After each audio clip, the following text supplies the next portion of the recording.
Bonjour chers auditeurs, bienvenue dans ce numéro 86 de Sud Éducation en compagnie de Mariem. Bonjour Mariem. Bonjour Aïda. Mariem, de quoi allons-nous parler aujourd'hui ? Alors, en ce temps de semi-confinement ici au Sénégal, où beaucoup de parents sont à la maison avec leurs enfants et passent beaucoup plus de temps fatalement avec leurs enfants, j'aimerais parler du temps de qualité. Comment passer du temps de qualité avec ses enfants ?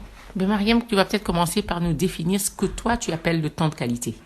Alors, le temps de qualité, je l'oppose au temps que l'on passe sans véritablement faire attention aux enfants. C'est-à-dire que on est là, on est dans le même espace, on est dans la même maison ou dans le même appartement, mais on n'est pas réellement ensemble. On est un peu comme juxtaposés les uns aux autres. Tandis que le temps de qualité, c'est le temps qu'on passe ensemble vraiment. C'est un temps d'activité avec ses enfants, c'est un temps de conversation, c'est un temps d'écoute. C'est un temps aussi où on est ensemble sans qu'il n'y ait de perturbations extérieures. C'est-à-dire qu'il n'y a pas de visiteurs, il n'y a pas la télévision, personne n'a son téléphone ou sa tablette en main, personne n'est en train de regarder en même temps autre chose ou d'écouter autre chose. C'est du temps que l'on passe réellement ensemble pour le plaisir d'être ensemble. Alors, quelles activités peut-on faire avec ses enfants pendant ce temps de qualité ? Alors oui, c'est une question que nous avons abordée énormément, les activités à faire avec les enfants.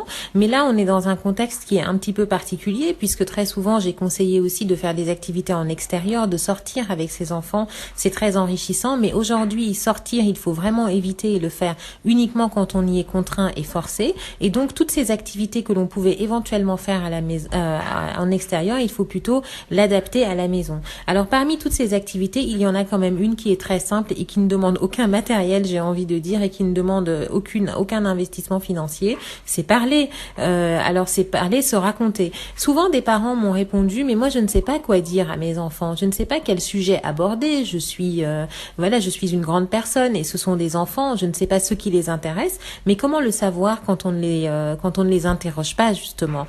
Et chacun devrait, les enfants sont très très curieux de ce que font leurs parents, de ce qu'ils font dans la vie, de ce qu'ils ont fait quand ils étaient plus jeunes, de ce qu'ils ont pu voir, des pays qu'ils ont pu visiter, des villes dans lesquelles ils ont pu vivre. Et ça, c'est ce que j'appelle se raconter à ses enfants.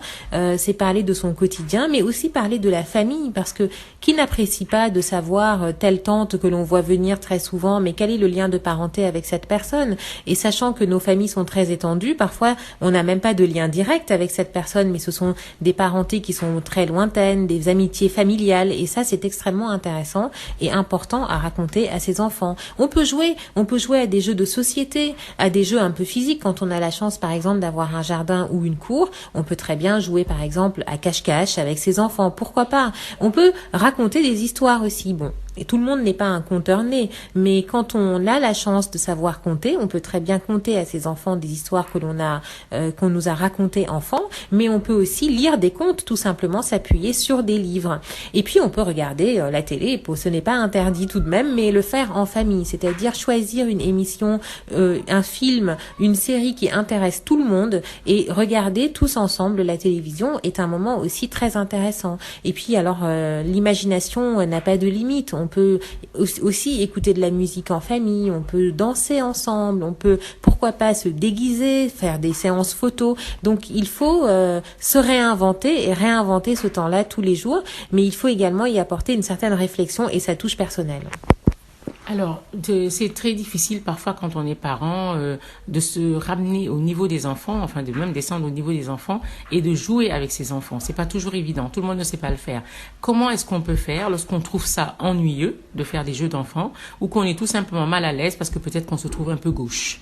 Alors en fait, il faut d'abord comprendre que le jeu est très important pour les enfants et ça à tous les stades de développement de l'enfant jusqu'à la toute fin de l'adolescence et même l'entrée dans la vie adulte, parce que le jeu c'est le moyen pour l'enfant de se sociabiliser, c'est le moyen d'apprendre à appréhender le temps, gérer sa patience ou son impatience, accepter le fait de perdre, collaborer avec les autres, élaborer des stratégies.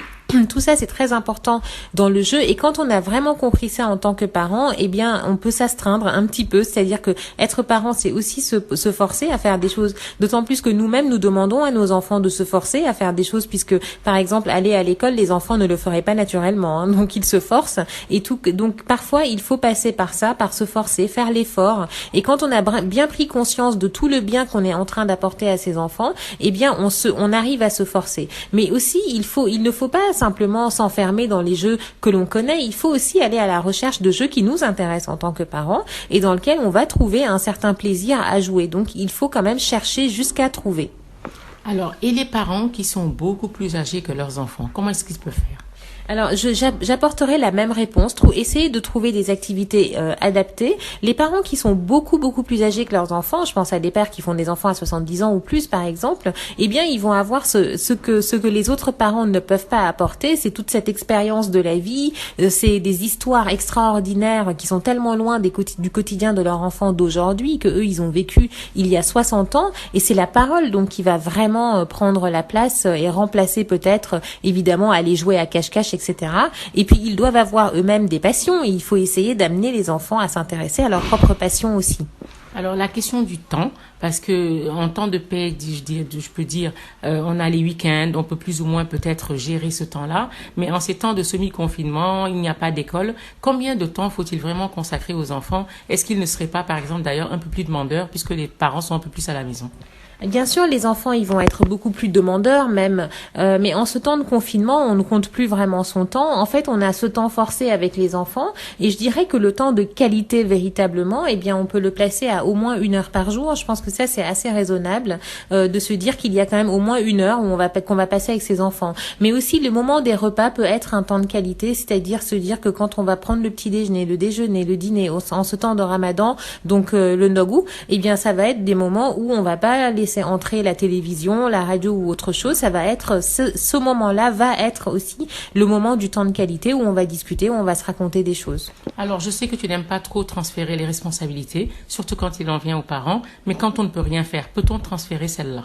Eh bien sûr, bon, quand il y a des parents qui sont malades, absents, qui ne sont pas du tout en forme physique pour pouvoir apporter ça à leurs enfants, on n'a pas d'autre choix peut-être. Mais en tout cas, il faut savoir que même quand quelqu'un d'autre apporte du temps de qualité entre guillemets à un enfant, ce ne sera jamais la même chose que du temps de qualité avec ses parents, parce que c'est ce qu'apportent les parents, personne d'autre ne peut l'apporter à l'enfant. Donc, ce qui veut dire que par exemple, les enfants confiés sont aussi privés de ce temps de qualité avec leurs parents. Et quelles sont les conséquences pour un enfant lorsqu'il ne passe pas suffisamment de temps avec ses parents? Eh bien, les conséquences peuvent être dramatiques. Il va avoir un sentiment d'abandon, cet enfant. Il y a aussi une distance qui va se créer entre les parents et les enfants qui ne se connaissent plus, un manque de confiance en soi chez l'enfant. Et puis, ça va aussi figer les rapports des parents et des enfants dans les reproches, les ordres, les cris, les punitions, ou alors les tâches ménagères, etc. Ou alors encore des relations qui sont uniquement scolaires et qui ne tournent qu'autour des devoirs et des notes des enfants, ce qui est vraiment, vraiment dommage. Merci Mariam pour toutes ces précisions. Restez chez vous, ne faites que les sorties essentielles, respectez les gestes barrières et portez votre masque. À bientôt. Merci Aïda, à bientôt.